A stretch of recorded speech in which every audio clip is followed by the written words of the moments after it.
Pak Ustadz, saya mau tanya, apa hukumnya seorang istri yang ditinggal pergi suaminya selama 4 tahun? Berarti suaminya Bang Toib.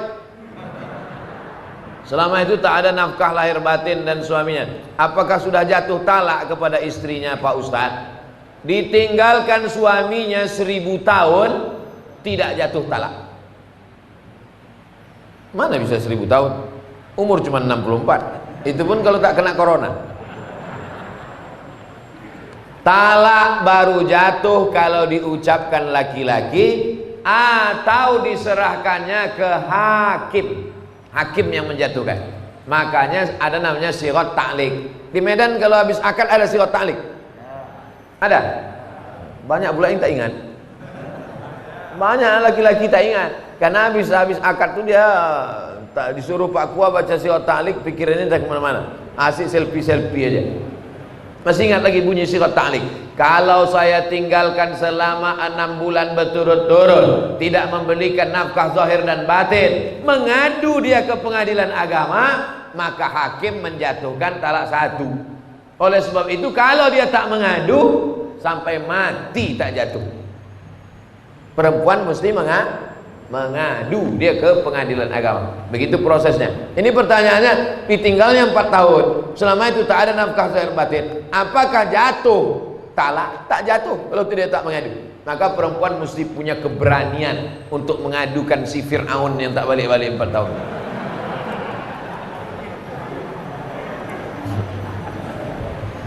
Apakah boleh dia menikah lagi dengan laki-laki lain? Lakinya tak balik 4 tahun, lalu diam-diam nikah dia sama laki-laki lain, berarti dia sudah poliandri. Banyak bini, poligami. Banyak laki, poliandri. Banyak tempat berobat, poliklinik. Banyak suara, poliponik. Dulu handphone poliponik. Masih ingat lagi? Besar-besar handphone, bisa melempar anjing. Nah, oleh sebab itu makanya kalau dia mau selesai, dia pergi ke pengadilan agama. Pengadilan agama menjatuhkan, habis iddah 3 bulan, barulah dia bisa nikah lagi dengan suami yang baru. Jangan diam, tiba-tiba nikah dia lagi, bermasalah. Begitu nikah dia hari ini, balik yang 4 tahun itu. Kawat, bersimbah darah. Apabila dia menikah lagi dengan laki lain, sahkah pernikahannya? Tidak sah, karena dia masih dalam ikatan dengan suami yang pertama. Mohon jawabannya Pak Ustadz. Udah aku jawab udah.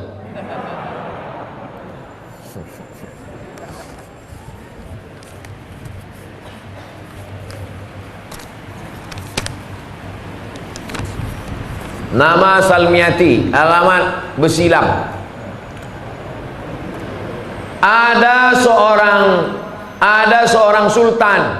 Sultan ini Sultan Langkat. Di atas Medan ini Langkat kan? Sultan Langkat. Di bawah Langkat ini Sultan Delhi. Di bawah Delhi ini Sultan Serdang. Di bawah Serdang ini Sultan Asahan. Itu 4 kerajaan Melayu besar di Sumatera Timur. Eskos namanya, pantai timur. Langkat, Delhi, Serdang, Asahan. Sultan Langkat ini orangnya alim, namanya Sultan Musa. Sultan Musa ini ikut tarekat Naksabandiyah yang dibawa oleh Syekh Abdul Wahab Rokan. Lalu kemudian dikasihnya lah tanah luas. Tuan Syekh, ini tanah luas, supaya Tuan Syekh tak pergi kemana-mana. Dipejamkan Tuan Syekh Abdul Wahab Rokan matanya, nampaknya pintu masuk Masjidil Haram. Dikasihnya lah nama pintu masuk itu ke kampung itu. Pintu masuk Masjidil Haram itu namanya Babus Salam. Maka aku kasih nama lah kampung ini Babus Salam. Nah, datang orang Melayu payah dia nyebut Babus Salam. Kau nak kemana? Besilang. Ulama-ulama dulu itu pejamnya mata nampak Babus Salam. Kita sekarang pejam mata nampak gaji 13. Yang PNS, saya tak PNS lagi. Hah? Apakah orang yang meninggal karena COVID bisa disolatkan dengan solat qalb? Solat qalb itu solat apa? Solat gaib. Oh, saya baca pula G to Q. Salat ghaib. Jadi kalau ada orang meninggal kena Covid, setelah digulung sama dokter di rumah sakit pakai plastik itu, udah digulungnya pakai selasiban itu, tak bisa lagi disentuh, masuk di dalam mobil ambulan, sholatkan aja dari luar mobil tuh kalau dikasih dokter. Kalau tidak dikasihnya, langsung dikuburkannya, dikebumikannya, maka anak menantu, cucu, cicit, kawan, jiran, tetangga sholat dari atas. Ini kubur, sana kiblat, ini kubur, ini kepala jenazah, ini kakinya. Kalau dia laki-laki, berdiri pas di arah kepala. Kalau jenazah itu perempuan, berdiri pas di arah pinggang. Sholatlah di atas. Ini kubur. Di atas kubur itu sholat. Allah usolli ala hazil janazah arba'at takbiratin fardul kifayah, makmuman atau imaman lillahi ta'ala. Allahu akbar, Fatihah. Allahu akbar, selawat. Allahu akbar, Allahumma firlahu warhamhu. Allahu akbar, Allahumma la tahrimna ajrahu, dan seterusnya. Berapa hari Pak Ustaz? 3 hari 3 malam. Masih bisa. Mana dalilnya? Dalilnya begini. Datanglah Nabi bertanya tentang tukang sapu masjid. Mana perempuan tukang sapu masjid nih yang kemarin nampak aku, kata Nabi. Kata sahabat, udah meninggal dia ya Rasulullah. Kenapa kalian tak kasih tahu aku? Untuk apalah kami kasih tahu? Dia kan cuma tukang sapu, orang remeh-temeh sepele. Nabi minta tunjukkan mana kuburnya. Ditunjukkan. Nabi langsung sholat jenazah di atas kuburnya. Maka kata ahli fikih, masih tetap bisa sholat jenazah 3 hari 3 malam. Bagaimana kalau anak menantunya jauh, datang sesudah seminggu? Pakai pendapat fatwa ulama yang kedua dalam kitab fikih, masih bisa disolat jenazahkan selama jenazahnya belum hancur dimakan cacing tanah. Masih tetap bisa sholat jenazah.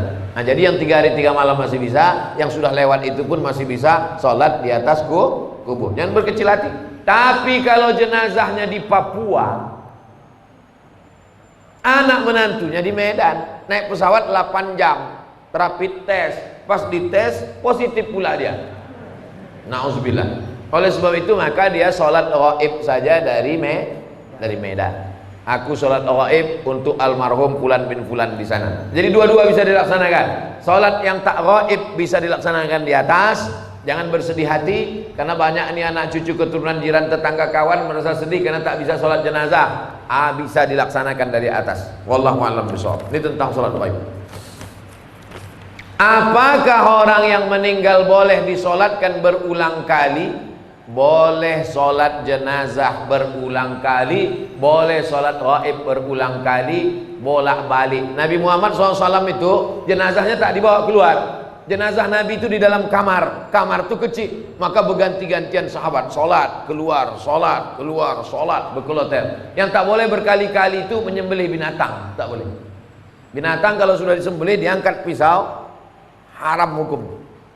Makanya pisau itu tak boleh ditarik. Sekali. Tengoklah video saya yang motong-motong kurban.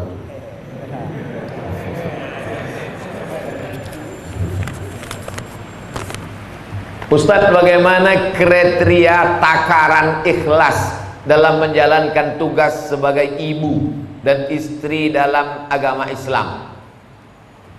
Ibu sebagai ibu, besarkan saja anak-anak ibu itu supaya ibu dapat amal jariah. Mak saya mengandung saya, menyusukan saya, melahirkan saya, meninggal dia. Sekarang saya ceramah hari ini nanti 3 kali, pagi, siang, sore. Macam makan obat ceramah ini.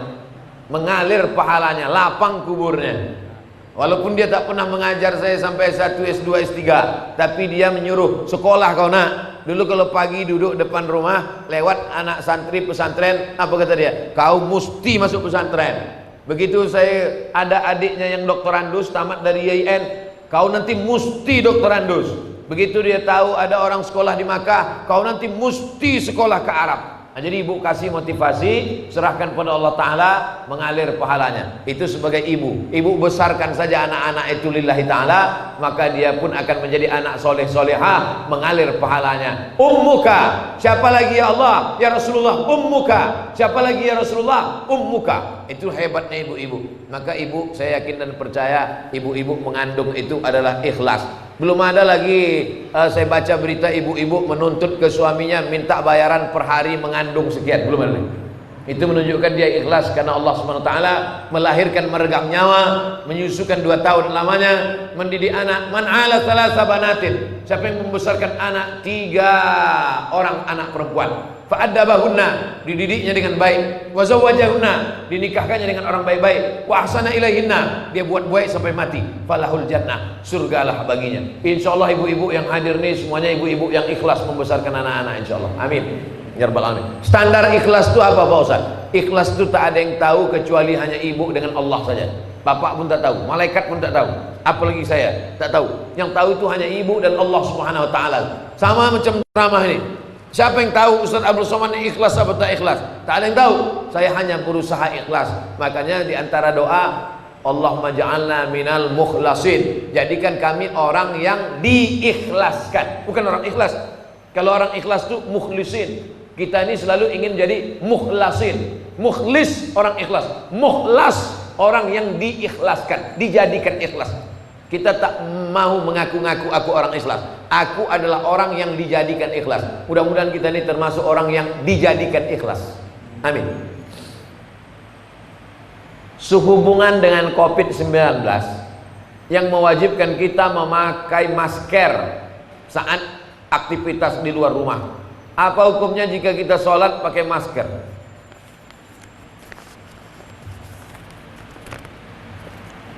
Sholat pakai masker hukumnya sah. Tapi wajah tertutup Pak Ustaz, tak ada dalil mengatakan wajah tertutup sholat jadi batal. Apalagi karena pakai masker ini bukan gaya-gaya. Pakai masker ini karena darurat.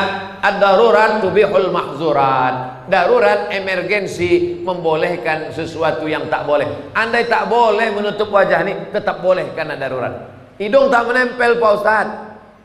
Hidung menempel ke lantai bukan rukun, bukan syarat, bukan wajib. Menempelkan hidung ke lantai bukan rukun, bukan syarat, bukan wajib, tapi sunat. Seelok-elok, seabdol-abdolnya kening menempel, hidung menempel. Orang-orang Arab itu saya tengok tak terlalu susah dia menempelkan hidung, sikit aja. Kita mah payah kali. Jangan tengok orang-orang Arab sembahyang, sikit aja kena. Kita terpaksa ditekuk baru kena. Menempelkan hidung ke lantai bukan rukun, bukan syarat, bukan wajib, sunat. Maka kalau meninggalkan sunat pun hanya makruh. Meninggalkan yang wajib haram, meninggalkan yang sunat makruh. Tapi karena darurat, ini dalam keadaan darurat. Yang darurat membolehkan, yang terlarang sekalipun boleh. Makan babi boleh apa tak boleh? Tak boleh. Kalau darurat boleh. Kenapa kau makan? Darurat. Pilihannya cuma 2, mati atau makan babi. Boleh kita pilih mati? Tak boleh. Makanlah babi itu sementara dapat pisang. Tapi udah datang pisang kan kau makan lagi. Kenapa kau makan ini? Darurat. Tapi ada pisang, enak pula kurasa. Tak boleh. Ustaz, saya ada utang dengan orang. Saya bayar utang saya. Tapi karena ada pandemi ini, pandemi itu wabah. Pandemi itu artinya wabah yang menyebar, itu pandemi. Dan banyak juga orang sekarang pandemi, kata orang pandemi gitu dia. Entah apa pandemi, entahlah pokoknya pandemi. Pandemi itu wabah yang menyebar. Saya ada utang dengan orang, saya mau bayar utang saya. Tapi karena pandemi ini pemasukan saya berkurang, jadi saya bayar semampu saya. Tapi orang ini selalu menyumpahi saya. Apakah sumpahnya itu dikabulkan Allah?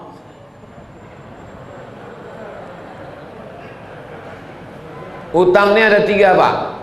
Ibu, utangnya ada 3. Yang pertama, ya ayyuhal Al-Baqarah 282. Ya ayyuhalladzina amanu, wahai orang beriman, idza tadayantum bidainin, kalau kau menjalin transaksi utang piutang, ila ajalin musamma, sampai batas tertentu, faktubuh, tulis. Ini jenis utang yang pertama, on time, tepat waktu. Kapan kau bayar? 1 Januari. Tahun berapa? 1 Januari. Tahun berapa? 2020 apa 2021? Tulis. Wastashhidu syahidaini min rijalikum. Ada 2 orang laki-laki jadi saksi. Illam yakuna rajulaini, kalau tak ada dua orang laki-laki, farajulun, satu orang laki-laki, wa imra'atani, dua orang perempuan. Begitu tegasnya. Ayat paling panjang dalam Al-Qur'an, Al-Baqarah 282 tentang utang. Ini jenis yang pertama, on time. Yang kedua, fa in kana zu usratin fa naziratun ila maisarah. Inilah yang masuk kategori tadi. Kalau dia kesulitan karena pandemi, bisnisnya tak lancar, bangkrut, fanaziratun ila maisarah, tunggulah sampai maisarah. Maisarah itu artinya mudah. Siapa nama anak kau? Maisarah. Kenapa? Mudah kali lahirnya. Bersin aku lahir deh. Fanaziratun ila maisarah, tunggulah sampai dia mudah. Gimana? Kapan kau bayar?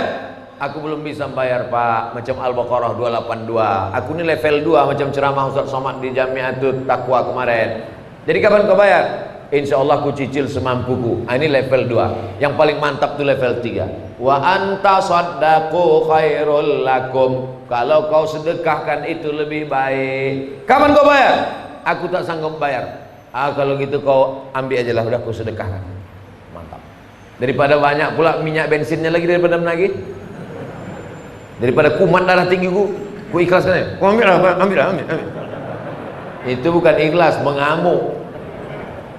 Jadi kalau bapak kaya, duit banyak, dia susah, pandemi, ngontrak, anaknya bersusun paku do re mi fa si do sol fa mi re do, maka pakailah level ketiga. Tak sampai hati aku menagihnya, udahlah kau ambil aja lah, aku sedekahkan lillahi ta'ala. Kau doakan aku murah rezeki, panjang umur, tapi sesudah ini jangan kau ngutang sama aku lagi ya. Nah, jenis yang ketiga. Tapi kalau bapak termasuk orang yang juga kurang mampu, pilihlah level yang kedua. Memberi bantuan orang itu baik, tapi gara-gara sumpah serapah hilang pahala. Qaulun ma'rufun, ucapan yang baik, khairun, lebih baik, min shadaqatin, daripada banyak bersedekah. Yasma'uha adza, caci maki, sumpah serapah, hamun, keluar kebun binatang. Asal jumpa keluar kebun binatang, asal jumpa keluar kebun binatang. La tutilu shadaqatikum bil manni wal adza. Jangan kau iringi perbuatan baikmu dengan perbuatan yang tak baik. Mudah-mudahan kita bisa bertenggang rasa pada masa pandemi ini, bisa kita melapangkan hati, dan melapangkan kantong, memudahkan segala urusan orang. Ustaz Abdul Somad, dulu saya ahli maksiat. Alhamdulillah sekarang sudah tobat. Alhamdulillah. Pertanyaannya, bolehkah saya menjadi imam sholat di masjid? Permisi lu sama pengurus.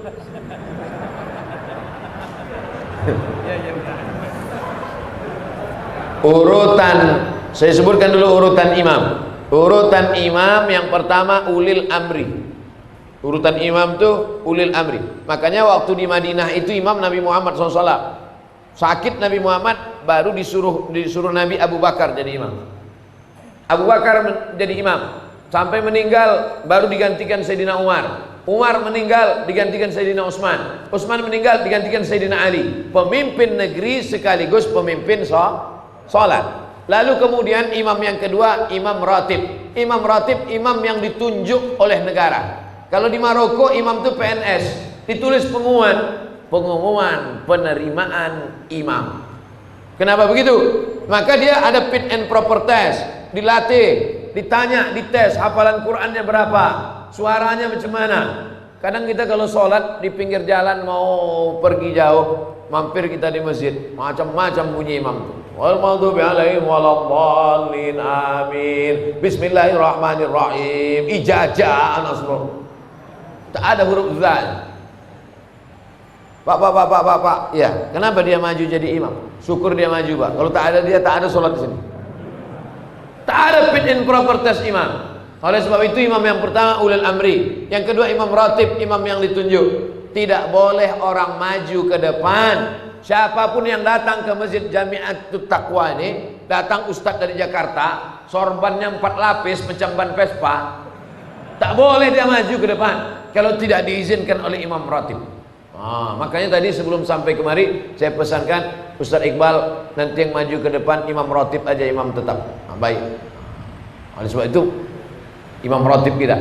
Nah, tadi pertanyaannya, orang yang sudah taubat, bolehkah dia jadi imam? At-taibu minadz dzambi kama la dzambalah. Orang yang sudah taubat, dulu sabu-sabu, narkoba, pezina, perampok, garong, semua sudah dia buat. Taubat dia, taubat nasuha, maka dia sudah suci sesuci-sucinya. Innallaha la yaghfiru ayyushraka bihi wa yaghfiru ma duna dzalika liman yasha. Allah tak menerima ampun dosa syirik, adapun dosa selain itu diampunkan Allah Subhanahu wa taala. Illa man taba, orang yang bertaubat, wa amana, beriman, wa amila amalan salihah, beramal soleh. Taubat dia, beriman dia, beramal soleh dia. Yubaddilullahu sayyi'atihim hasanat. Semua dosa-dosanya dulu diampunkan Allah, dijadikan kebaikan. Makanya kita yang jadi makmum, kalau ada imam tobat, tobat bertato dia, anting dia, maju dia jadi imam, tak usah kita permasalahkan. Jangan nanti assalamualaikum warahmatullahi wabarakatuh, ini nampaknya tak sah, ini imam ini bertato, anting ini masih berlubang telinganya.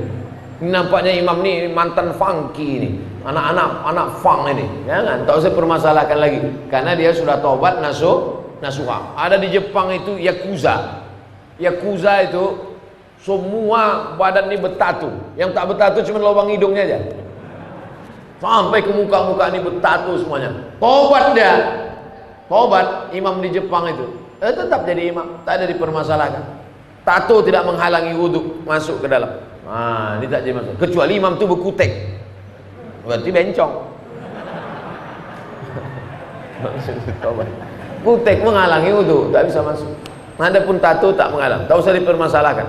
Al-hazin niyah al-fatihah. A'udzubillahi minasyaitonir rajim. Bismillahirrahmanirrahim. Alhamdulillahirabbil alamin arrahmanir rahim maliki yaumiddin. Iyyaka na'budu wa iyyaka nasta'in.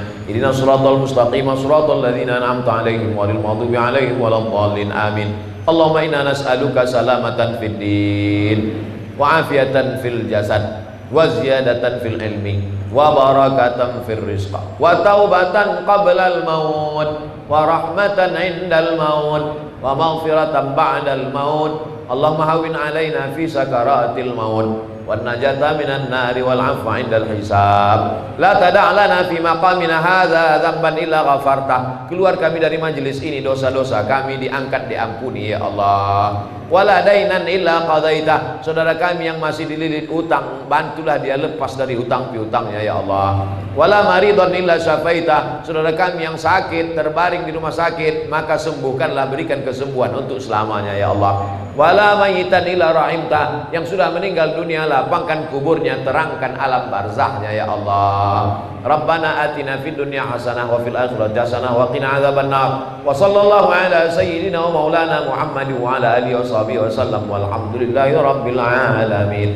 Taqabbalallahu minkum minna wa minkum taqabbal ya karim. Terima kasih segala perhatian, mohon maaf segala kesilapan. Jangan lupa salat sunat isyraq 2 rakaat. Usolli sunnatal isyraq raka'ataini lillahi ta'ala. Wassalamualaikum warahmatullahi wabarakatuh.